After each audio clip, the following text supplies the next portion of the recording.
itu? Nah, ini kan aku ada baca di Ibrani 7 ayat 3. Itu ini apa namanya, cerita tentang Melkisedek ya? Mm-mm. Itu Melkisedek. Melkisedek itu sebenarnya itu siapa gitu? Melkisedek itu Raja Salem. Raja Salem. Itu Dia manusia. maksudnya posisinya dia itu seperti apa? Karena dia kan ya, seperti tertulis di Dia imam. Alkitab, tidak berbapak, tidak beribu. Tidak berbapak, tidak beribu itu bukan dalam pengertian biologis. Jadi ibaratnya kalau di pengadilan misalnya nih ada katakanlah ditemukan tanda kutip jenazah yang dia tidak ada identitas, ya, maka dia akan disebut sebagai orang yang tidak memiliki silsilah atau tidak diketahui. Nah, berikut juga kalau ada orang yang mungkin ODGJ tanda kutip tapi melakukan pelanggaran sehingga di persidangan atau secara hukum dia itu akan disebut ibu bapaknya atau silsilahnya tidak diketahui. Jadi memang dia sangat misterius gitu konteks daripada Raja Salem tersebut ya, atau siapa namanya, Melkisedek. Ini sesuatu yang sangat misterius. Kenapa Abraham memberikannya perpuluhan kepadanya? Iya, benar, Bang. Nah, itu dia. Nah, maka itu sosok yang nyata, sosok yang ada, tetapi tidak dijelaskan secara terperinci, ya, karena misteriusnya. Maka muncul lagi kemudian di dalam perjanjian baru dijelaskan, seperti itu.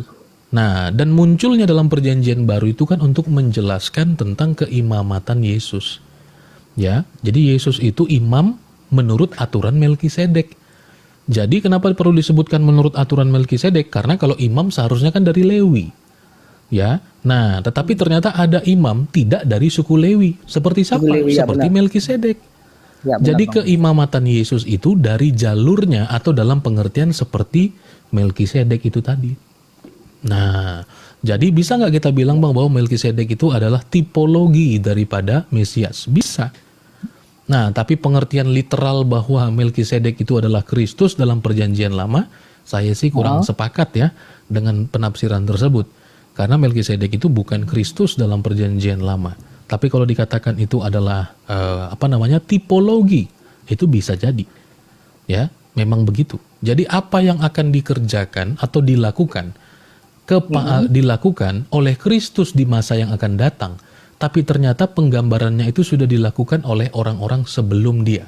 Itu namanya tipologi, ya kan? Dan antitipenya nanti dikerjakan oleh Kristus. Nah, seperti itu. Begitu pula Melkisedek, bahwa Melkisedek itu adalah orang yang akan nanti digenapi oleh Kristus sebagai keimamatan melalui jalur Melkisedek. Nah, yang bukan dari jalur keturunan. Seperti itu. Yesus kan menggenapi 3 jabatan penting ya. Raja, imam, dan nabi. Ya, kalau kenabiannya ya karena dia adalah yang datang sebagai manusia dan kemanusiaannya itu adalah nabi atau menyampaikan suara ilahi dari Sang Bapa. Ke rajanya karena itu berbicara tentang dia sebagai Mesias.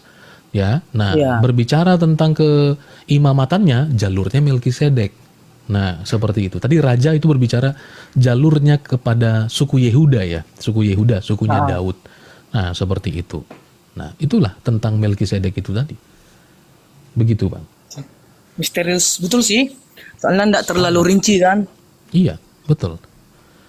Nah, jadi baik di dalam penafsiran. Ya, Bang, cuma bertanya itu aja, Bang. Ya. Baik. Terima kasih, Bro Michael ya. Terima kasih, Bang. Berkati ya.